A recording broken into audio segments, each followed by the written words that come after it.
بسم الله الرحمن الرحيم الحمد لله نحمده ونستعينه ونستغفره ونعوذ بالله من شرور أنفسنا ومن سيئات أعمالنا من يهده الله فلا مضل له ومن يضلله فلا هادي له ونشهد أن لا إله إلا الله وحده لا شريك له وأشهد أن محمدا عبده ورسوله قال الله تعالى في الكلام المجيد ومن أحسن قولا ممن دعا إلى الله وعمل صالحا وقال إنني من المسلمين قال الله تعالى في الكلام المجيد واعتصموا بحبل الله جميعا ولا تفرقوا قال رسول الله صلى الله عليه وسلم فمن أصدق الحديث كتاب الله وخير الهدي هدي محمد رسول الله صلى الله عليه وسلم وشر الأمور محدثاتها وكل محدثة بدعة وكل بدعة ضلالة وكل ضلالة في النار صدق الله العلي العظيم وصدق رسوله النبي الحبيب الكريم আজকে যারা দিনকে বিভক্ত করেছে, যারা নিজেদের আকাবিরদের নিজেদের পীরদের দিনকে আজকে বাংলাদেশের মধ্যে যারা প্রচার করেছে, যারা নিজেদের ব্যক্তিগত মতবাদকে আমার আপনার সামনে এনেছে, যাদের আকাবিররা, যাদের পীররা, যাদের বুজুর্গরা আমাদেরকে আল্লাহ এবং রাসূল সাল্লাল্লাহু আলাইহি ওয়াসাল্লামের পথ দেখাননি, আমাদেরকে তাদের আকাবিররা তাদের আকাবিরদের পথ দেখাইছেন। আমাদেরকে ওলামারা তাদের আকাবিরদের দেখানো পথ আমাদের সামনে রেখেছেন, কোরআন এবং হাদিসের পথ আমার আপনার সামনে রাখেন। তারা দলে দলে বিভক্ত হয়ে নিজেদের মতবাদকে ইসলামে এবং বাংলার জমিনের মধ্যে ওটাই প্রতিষ্ঠিত করেছেন। এটার একটা প্রমাণ হচ্ছে, বাংলাদেশের বেশিরভাগ মানুষ দেখবেন যে হানাফি মাযহাবের অনুসারী। হানাফি মাযহাবের মধ্যে আবার দেখবেন দলে দলে দলে দলে অনেক দল রয়েছে।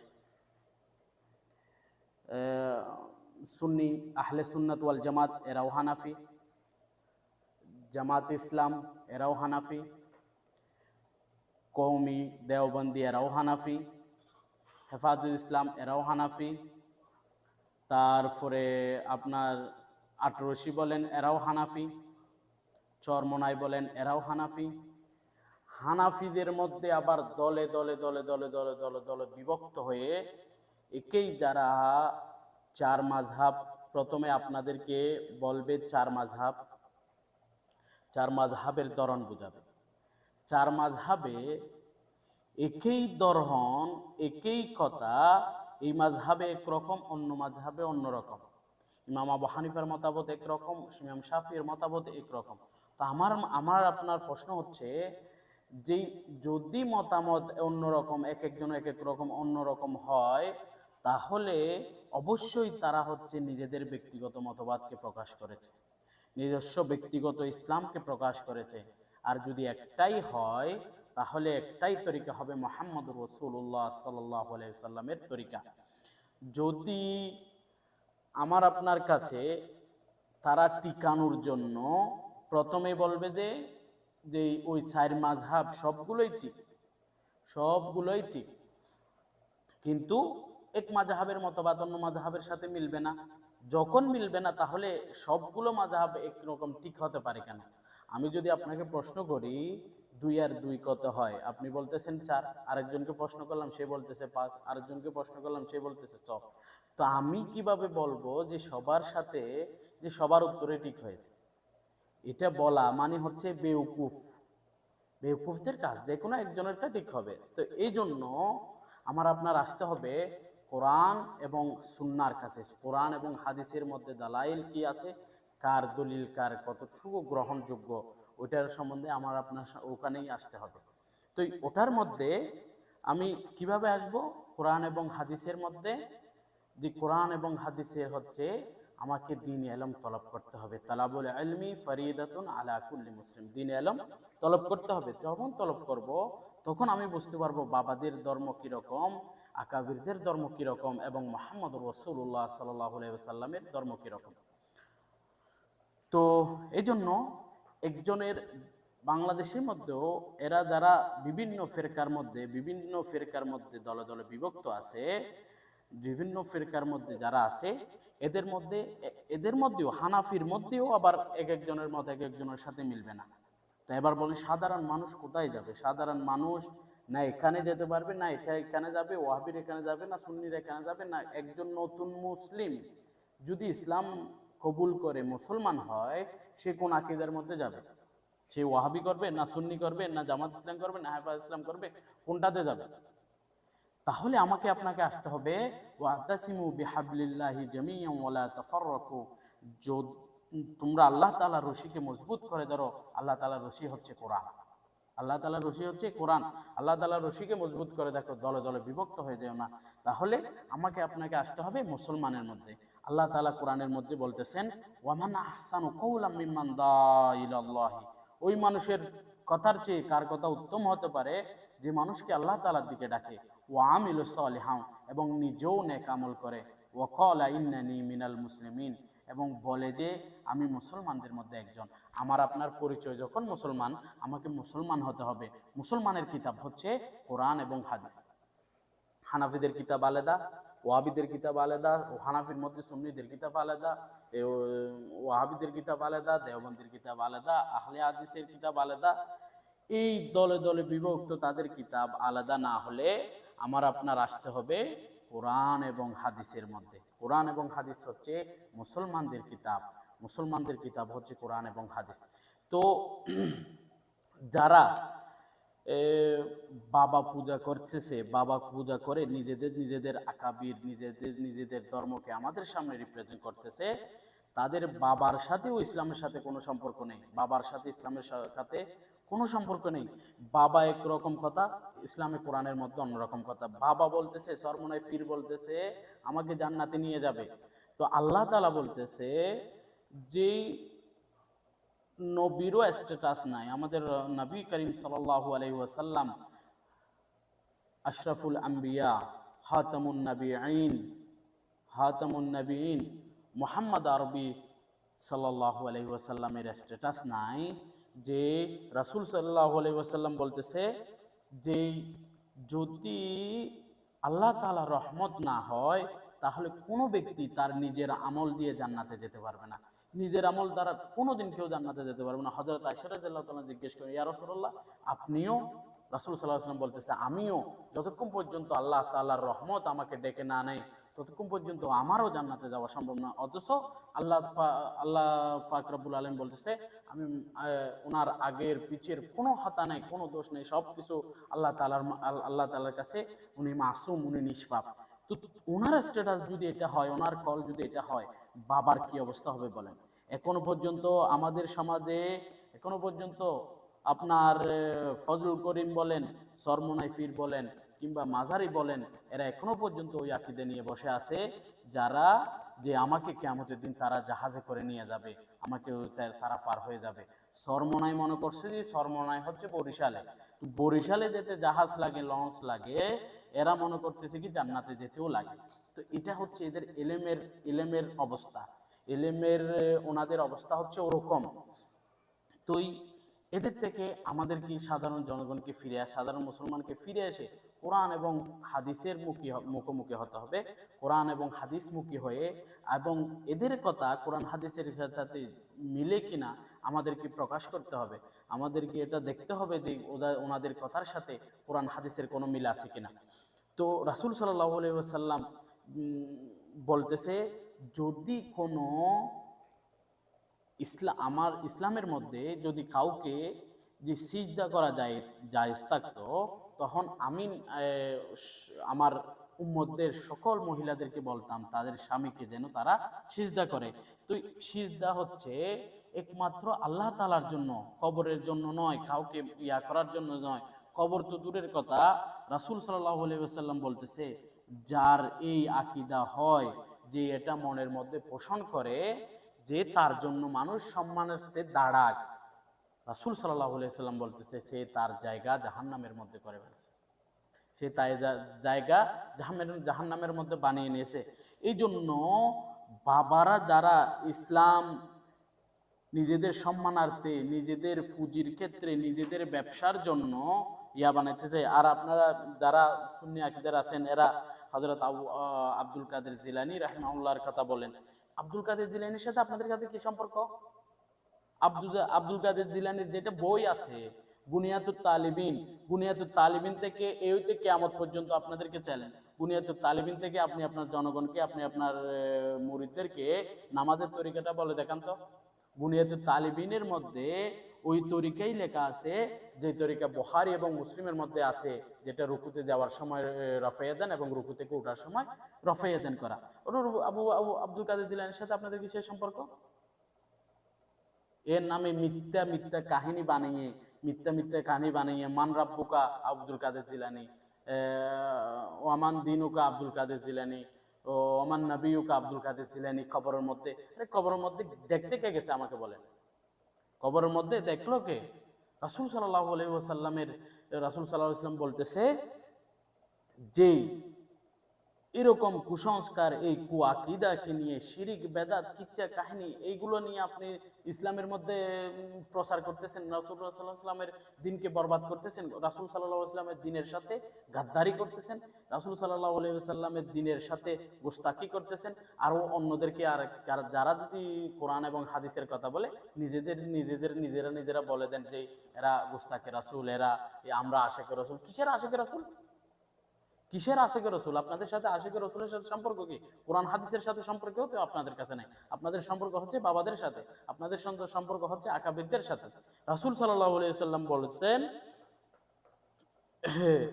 রাসূল সাল্লাল্লাহু আলাইহি ওয়াসাল্লাম কে যখন আল্লাহ তাআলা বলতেছেন যে আপনি আপনার নিকট আত্মীয়দেরকে সতর্ক করে দিন, নিকট আত্মীয়দেরকে আল্লাহ তাআলা যখন সতর্ক করতে বলতেছেন, বুখারী তখন নবী করিম সাল্লাল্লাহু আলাইহি ওয়াসাল্লাম নিজের নিকট আত্মীয়দেরকে সতর্ক করতেছেন।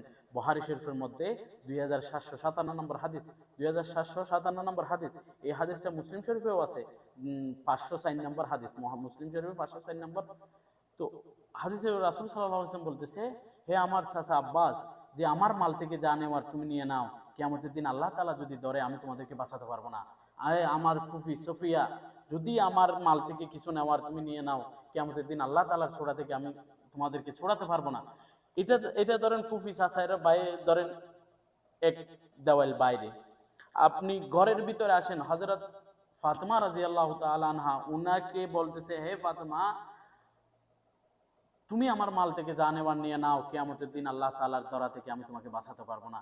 তো এটাই যদি হয় নবী করিম সাল্লাল্লাহু আলাইহি ওয়াসাল্লামের আকীদা, আপনি কিভাবে ধরে নিলেন আপনার মৃত বাবা, আপনার মৃত মুর্দা এই বাবা আপনাকে জান্নাতে নিয়ে যাবে? এর কোনো ক্ষমতা নাই। এ নিজেও কিয়ামতের দিন কুল পাবে না, সে জান্নাতে যাবে কিনা জাহান্নামে যাবে। কিয়ামতের দিন নবীদের ইস্তেগফার হবে, ইয়া নাফসি ইয়া নাফসি ইয়া নাফসি ইল্লা রাসূলুল্লাহ, ইল্লা মুহাম্মাদুর রাসূলুল্লাহ। আমাদের নবী ছাড়া কিয়ামতের দিন সকল নবী রাসূলের অবস্থা হবে ইয়া নাফসি ইয়া নাফসি ইয়া নাফসি, আর আপনার বাবার অবস্থা হবে আপনাকে জান্নাতে নিয়ে যাবে। বিদ্যা নাই, একটু বুদ্ধি তো আমাকে খাটান, কমপক্ষে বিদ্যা নাই, বুদ্ধি তো আমাকে খাটান, বুদ্ধিটা কাজে লাগান। রাসূল সাল্লাল্লাহু আলাইহি ওয়াসাল্লামকে যখন ইয়ার মধ্যে আপনার খাইবারের যুদ্ধের মধ্যে যখন বিষ দেওয়া হয়েছিল, রাসূল সাল্লাল্লাহু আলাইহি ওয়াসাল্লাম গোশতের সাথে বিষ মিশাই দিয়েছিল, তখন রাসূল সাল্লাল্লাহু আলাইহি ওয়াসাল্লাম 4 বছর পরে ইন্তেকালের আগে উনি হযরত আয়েশা রাদিয়াল্লাহু তাআলা আনহাকে বলতেছে যে আমি ওই বিষের অনুভব এখনো পর্যন্ত করতে পারছি, এখনো পর্যন্ত আমার ওই বিষ আমার শরীরের মধ্যে, রগের মধ্যে আমি অনুভব করতেছি। তো রাসূল সাল্লাল্লাহু আলাইহি ওয়াসাল্লাম যদি অনুভব করে, আর আপনার বাবা যদি ফু দিয়ে ওটা উড়াই নেয়, ফু দিয়ে আপনার বাবা যদি এটা এভাবে করে যে এখান থেকে জুতা মেলা মারছে বাগদাদে গিয়ে পড়ে গেছে, ওইটা যদি মুফির মুরিদির কে টিকানোর জন্য আপনার বাবা যদি বাঘকে এভাবে ধ্বংস করে ফেলে, আপনার ফির যদি সরমনায় ফির যদি বাঘকে থামিয়ে ফেলে, বেগুনকে যদি কলমা পড়ায়, এগুলো ভাবা যায়? এগুলো কোরআন হাদিসের সাথে যায়? আপনি কিচ্ছা কাহিনীকে নিয়ে যে নিজের ওলামায়ে দেওবন্দ, যারা ওলামায়ে দেওবন্দ আছে 1800 শতাব্দীর দিকে ব্রিটিশ আন্দোলন থেকে শুরু করে ইসলামের জন্য অনেক কষ্ট মুজাহাদা, এই দেওবন্দে আকীদাদের অনেক কষ্ট মুজাহাদা, অনেক ওনাদের কোরবানি রয়েছে। কিন্তু এখন এসে কেন দেওবন্দীদের আপনি নামটা খারাপ করতেছেন? কেন নিজের পীর মুরিদি টিকায় রাখার জন্য, নিজের ব্যবসা করার জন্য? আজকে আপনার বাবার কি ছিল বলেন? আপনার বাবার কি ছিল? আজকে আপনি কোটি কোটি কোটি কোটি টাকা, মিলিয়ন মিলিয়ন টাকার মালিক, আপনার বাবার কি ছিল বলেন তো? ওলামায়ে সু যাদেরকে বলে, যারা যারা দিনের আগে দিন থেকে কিছু গরিবী অবস্থায় থাকে, যখন দিন আসছে, দিনের যখন খেদমত করতেছে, তখন লাখ লাখ টাকা কোটি কোটি টাকার যখন মালিক হয়, তাকে রাসূল সাল্লাল্লাহু আলাইহি ওয়াসাল্লাম বলতো ওলামায়ে সু। যে ওলামায়ে সু হচ্ছে এই বিভিন্ন কোন কোন আপনার খোলাফায়ে রাশিদিনের জায়দাদ ছিল বলেন? কোন খোলাফায়ে রাশিদিনের জায়দাদ? আপনি নিজে খেলাফতের করতেছেন, নিজে সরমনায় ফির মুরিদি করতেছেন, কোটি কোটি টাকার মালিক আপনি।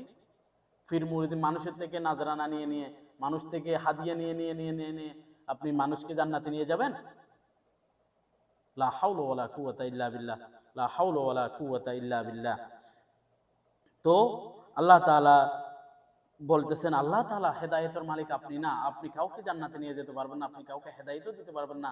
আল্লাহ তাআলা বলতেছে যে হেদায়েতের মালিক একমাত্র আল্লাহ তাআলা, হেদায়েতের মালিক একমাত্র। সূরা আল আনাম আয়াত নাম্বার হচ্ছে 125, সূরা আল আনাম আয়াত নাম্বার 125। আল্লাহ তাআলা বলতেছেন, আমি যাকে ইচ্ছা হেদায়েত দান করি, আমি যাকে ইচ্ছা পথভ্রষ্ট করি, গুমরাহির মধ্যে রাখি। এটা আমার এখতিয়ার, রাসূল সাল্লাল্লাহু আলাইহি ওয়াসাল্লামেরও এখতিয়ার নাই। আপনার এখতিয়ার হচ্ছে আপনি জান্নাতে নিয়ে যাবেন মানুষকে, আপনার এখতিয়ার হচ্ছে মানুষকে আপনি হেদায়েত দিয়ে দেবেন। তো আল্লাহর ওয়াস্তে এই আপনার বাবাদের ধর্ম থেকে ফিরে আসেন। যদি নিজেকে মুসলমান দাবি করেন, আপনি যদি নিজেকে হানাফি দাবি করেন, আমরা হানাফি, তবে ইসলামের নাম না নিয়ে আপনি যদি হানাফির কলমা পড়েন সমস্যা নাই, ওনার নামে পড়ুন। যদি আপনি কলমা পড়ি মুহাম্মাদুর রাসূলুল্লাহ সাল্লাল্লাহু আলাইহি সাল্লাম নামে, তাহলে আমাকে কোরআন এবং হাদিসের অনুযায়ী আমল করতে হবে। কোরআন এবং হাদিসের আপনার আকাবির সম্পর্কে যায় না, কোরআন এবং হাদিসের মধ্যে আপনার দিন সম্পর্কে যায় না। আপনার আহমদ রাজা খান বেরেলভি বলতেছে ওয়াহাবিরা তো মুসলমানই নাই, কাফের বলতেছে। এটা কাফেরই আকীদা। ওয়াহাবি দেওবন্দি যারা আছে তারা হচ্ছে কাফেরই আকীদা। একে অপরজনকে দলে দলে, হানাফির মধ্যেও আপনি দেখবেন যে 20-50 দল এখন তো বর্তমানে হয়ে গেছে। হিজবুত তৌহিদ বলেন, জামাত ইসলাম বলেন, হেফাজ ইসলাম বলেন, সরমনায়, আটরশি, এমন তেমন আপনি অনেক কিছু দেখবেন, সিস্তিয়া, নকশবন্দিয়া, কাদিরিয়া, আপনার আরো কি আর অনেক অনেক আকাবির মধ্যে, তরিকার মধ্যে এখন বর্তমানে বাংলাদেশে 20-50 আকীদা তো হয়ে গেছে অলরেডি। তো এই জন্য যদি জান্নাতে যেতে চান, তাহলে রাসূল সাল্লাল্লাহু কোরআন এবং হাদিসের অনুসরণ করতে হবে। আর রাসূল সাল্লাল্লাহু আলাইহি ওয়াসাল্লাম বলতেছে, ফামান আজদাকাল হাদিসি কিতাবুল্লাহ, সবচেয়ে উত্তম কিতাব হচ্ছে আল্লাহ তাআলার কিতাব। ওয়া খায়রুল হাদি মুহাম্মদ সাল্লাল্লাহু আলাইহি ওয়াসাল্লাম, সবচেয়ে উত্তম হেদায়েতের রাস্তা হচ্ছে মুহাম্মদ সাল্লাল্লাহু আলাইহি ওয়াসাল্লামের রাস্তা। আর রাসূল সাল্লাল্লাহু আলাইহি ওয়াসাল্লাম বলতেছে, ওয়া শাররুল উমুরি মুহদাসাতুহা, সবচেয়ে নিকৃষ্ট কাজ হচ্ছে দিনের মধ্যে কোনো কিছু সংযুক্ত করা, দিনের মধ্যে কোনো কিছু যোগ করা। ওয়া শাররুল উমুরি মুহদাসাতুহা ওয়া কুল্লু মুহদাসাতিন বিদআহ, এবং প্রত্যেক সংযুক্ত করা কাজেই হচ্ছে বিদআত। ওয়া কুল্লু বিদআতিন দালালা, প্রত্যেক বিদআতই হচ্ছে গুমরাহি। ওয়া কুল্লু দালালাতিন ফিন্নার, প্রত্যেক গুমরাহি হচ্ছে জাহান্নামী, প্রত্যেক গুমরাহি হচ্ছে জাহান্নামী। এটা রাসূল সাল্লাল্লাহু আলাইহি ওয়াসাল্লামের কথা, কোনো বাবার, কোনো পীরের, কোনো আকাবিরের কথা না, এটা হচ্ছে রাসূল সাল্লাল্লাহু আলাইহি ওয়াসাল্লামের কথা। এই ফির মুরিদি করে নিজস্ব এমন এমন এমন এমন নিজেরা আকীদা সৃষ্টি না করে, আকীদা দলে দলে সৃষ্টি না করে, রাসূল সাল্লাল্লাহু আলাইহি ওয়াসাল্লাম বলতেছে সব শুধু ফরজ আমল করেও জান্নাতে যেতে পারে। রাসূল সাল্লাল্লাহু আলাইহি ওয়াসাল্লাম বলেছেন, হাদিস নাম্বার হচ্ছে 1397 নাম্বার হাদিস, বুখারী শরীফের 1397 নাম্বার হাদিস। রাসূল সাল্লাল্লাহু আলাইহি ওয়াসাল্লামকে একজন বেদুইন সাহাবী এসে বললেন, ইয়া রাসূলুল্লাহ, আমাকে কিছু আমল বলুন যা দ্বারা আমি জান্নাতে যেতে পারবো। রাসূল সাল্লাল্লাহু আলাইহি ওয়াসাল্লাম বলতেছে, আল্লাহ তাআলার সাথে কাউকে শরীক করো না, ঈমান আনার পর আল্লাহ তাআলার কাছে কাউকে শরীক করো না, নামাজের পাবন ফরজ নামাজগুলো পড়ো এবং ফরজ রোজা রাখো এবং যাকাত আদায় করো এবং পারলে হজ করো, সামর্থ্য অনুযায়ী হজ করো। তখন সে আর রাসূল সাল্লাল্লাহু আলাইহি ওয়াসাল্লামের কোনো কথা শুনলো না। সে দৌড়ে খুশি হয়ে চলে যাচ্ছিল। তো যাওয়ার সময় সে বলতেছে, ওয়াল্লাহি আল্লাহর কসম, ওয়াল্লাহি আল্লাহর কসম, ওয়াল্লাহি আল্লাহর কসম, না আমি এর মধ্যে কিছু বাড়াবো, না আমি এর মধ্যে কিছু কমাবো, না আমি এর চেয়ে বেশিও করবো না, এর চেয়ে কমও করবো না, এর চেয়ে আমি বেশিও করবো না, এর চেয়ে কমও করবো না। রাসূল সাল্লাল্লাহু আলাইহি ওয়াসাল্লাম সকল সাহাবীদেরকে উদ্দেশ্য করে বলতেছে, দেখো, ওই তোমরা যদি কেউ জান্নাতি মানুষ দেখতে চাও তাহলে ওই ব্যক্তিকে দেখো, এই জান্নাতি। তো এরকম ফির মুরিদি করে নিজেদের টিকার জন্য গুড়গুড়া আমল দিয়ে এমন দিয়ে অমন দিয়ে শুধু নিজস্ব ব্যক্তিগত, আরে তুমি যা পারো, যা কোরআন এবং হাদিস থেকে জানো, ওটা মানুষকে প্রচার করো। ফির মুরিদি বলে মানুষকে এরকম আঁকড়ে ধরার তো কোনো ফায়দা নেই। ফির মুরিদি ইসলামের মধ্যে কোনো কিছু নাই। এবার যদি থাকতো তাহলে আবু বকরের কয়জন মুরিদ থাকতো, হযরত ওমরের কয়জন মুরিদ আছে, হযরত ওসমানের কয়জন মুরিদ আছে, হযরত আলী রাদিয়াল্লাহু তাআলা আনহুর কয়জন মুরিদ আছে আমাকে বলেন। লা হাওলা ওয়ালা কুওয়াতা ইল্লা বিল্লাহ। আল্লাহকে ডরো, আল্লাহকে ভয় করুন, আল্লাহকে ভয় করুন। সকল মাযহাবী ভাইদের উদ্দেশ্য করে বলতেছি, সকল মাযহাবী ভাইদের উদ্দেশ্য করে বলতেছি, আল্লাহ তাআলাকে ভয় করুন, আল্লাহ তাআলাকে ভয় করুন। কিয়ামতের দিন কোনো পীর, কোনো মাজার, কোনো ব্যক্তিত্ব আল্লাহ তাআলার সামনে থেকে আমাকে ছড়াতে পারবে না। রাসূল সাল্লাল্লাহু আলাইহি ওয়াসাল্লামের যে হাদিস রয়েছে, রাসূল সাল্লাল্লাহু আলাইহি ওয়াসাল্লাম আমাদেরকে শাফায়াত করবেন। শাফায়াত হচ্ছে জাহান্নাম থেকে করবেন। শাফায়াত আমাদের মধ্যে একটা ইমেজিং আমরা মনের মধ্যে কল্পনা করে নিছি যে কিয়ামতের দিন রাসূল সাল্লাল্লাহু আলাইহি ওয়াসাল্লাম কিয়ামতের মাঠ থেকে আমাদেরকে জান্নাতে ঢুকাই দিবেন। আল্লাহ পাক রব্বুল আলামিন জান্নাত থেকে ওইভাবে ঢুকাতে দিবেন না, ওইভাবে শাফায়াত ওখানে না। কিয়ামতের দিন জাহান্নামের যেটা কিয়ামতের ময়দান আছে, ময়দান থেকেই জান্নাতে সাফারিশ করে ঢুকে দিবে, এরকম না। জান্নাতি গুলো জান্নাতে চলে যাবে, জাহান্নামী গুলো জাহান্নামে চলে যাবে। তখন ওখান থেকে আল্লাহ পাক রব্বুল আলামিনের আদেশের পরে রাসূল সাল্লাল্লাহু আলাইহি ওয়াসাল্লাম সুপারিশ করে জাহান্নামী ব্যক্তি থেকে রাসূল সাল্লাল্লাহু আলাইহি ওয়াসাল্লামের উম্মত যারা আমরা আছি ওখান থেকে উদ্ধার করবে। তাহলে আপনি প্রথমে জান্নাতে যাওয়ার জন্য, জাহান্নামে যাওয়ার জন্য রেডি আছেন? প্রথমে আপনি বলতেছেন যে আমাকে নবী করিম সাল্লাল্লাহু আলাইহি ওয়াসাল্লাম সুপারিশ করে নিয়ে যাবে, তাহলে আপনি প্রথমে জাহান্নামে যাওয়ার জন্য রেডি আছেন? জাহান্নামে তাও আবার কত শো বছর, কত হাজার বছর জ্বলার পরে রাসূল সাল্লাল্লাহু আলাইহি ওয়াসাল্লাম সুপারিশ করে করে আপনাদেরকে তুলবে। প্রথমে তো তাড়াতাড়ি প্রথমগুলো বেশি, কমগুলো আগেও তুলবেন, তারপরে এর চেয়ে বেশি যারা গুনাহ করছে তারপরে তুলবেন, এর চেয়ে ক্রমান্বয়ে বারবার তুলবেন, একেবারে তো সবাইকে তুলবেন না।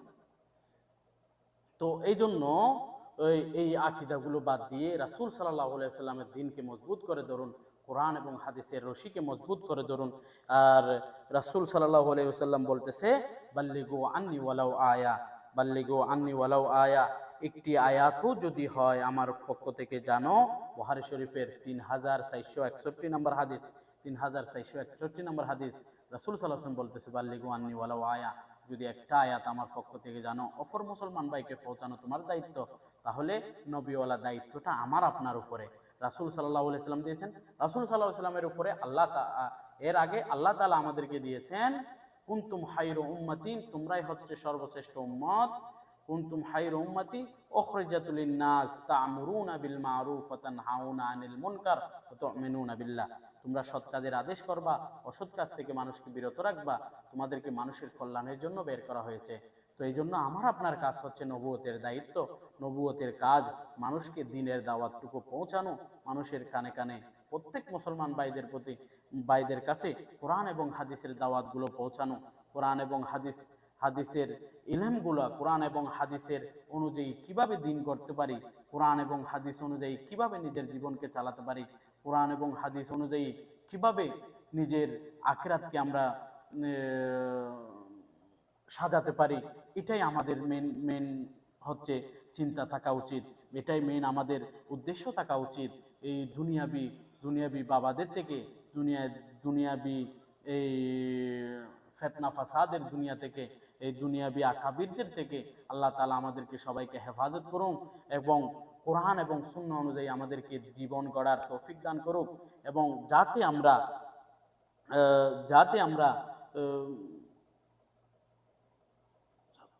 আমরা দিনে অনুযায়ী চলতে পারি, আল্লাহ তাআলাকে পেতে পারি। রাসূল সাল্লাল্লাহু আলাইহি সাল্লামের তরিকা অনুযায়ী আল্লাহ তাআলাকে পাওয়ার একমাত্রই তরিকা হচ্ছে ওয়াহাইরুল হাদি হাদি মুহাম্মদ সাল্লাল্লাহু আলাইহি ওয়াসাল্লাম। একমাত্র তরিকাই হচ্ছে মুহাম্মদ সাল্লাল্লাহু আলাইহি সাল্লামের তরিকা। অন্য কোনো পন্থা, অন্য কোনো রাস্তা নাই আল্লাহ তাআলাকে পাওয়ার জন্য। একমাত্র রাস্তা, একমাত্র তরিকা হচ্ছে মুহাম্মদুর রাসূলুল্লাহ সাল্লাল্লাহু আলাইহি ওয়াসাল্লামের তরিকা। এই জন্য আল্লাহ তাআলা আমাদেরকে সবাইকে দিনের উপর তৌফিক দান করুক, দিনের উপর চলার এবং নিজেও আমল করার, অপরবাইকে আমরা যাতে দিনের দাওয়াতটা পৌঁছাতে পারি, দিনকে আমরা যাতে অন্য ভাইয়ের রাসূল সাল্লাল্লাহু আলাইহি ওয়াসাল্লাম যেই দায়িত্ব আমাদেরকে দিয়েছেন ওটা যাতে অন্যদেরকে পৌঁছাতে পারি, আল্লাহ তাআলা আমাদেরকে সবাইকে তৌফিক দান করুক। ওয়া আখিরি দাওয়ানা আনিল হামদুলিল্লাহি রাব্বিল আলামিন ওয়াসসালাতু ওয়াসসালামু আলা সাইয়্যিদিল আমবিয়া ওয়াল মুরসালিন সুবহান রাব্বিকা রাব্বিল ইজ্জাতি আম্মা ইয়াসিফুন ওয়া সালামুন আলাল মুরসালিন ওয়ালহামদুলিল্লাহি রাব্বিল আলামিন।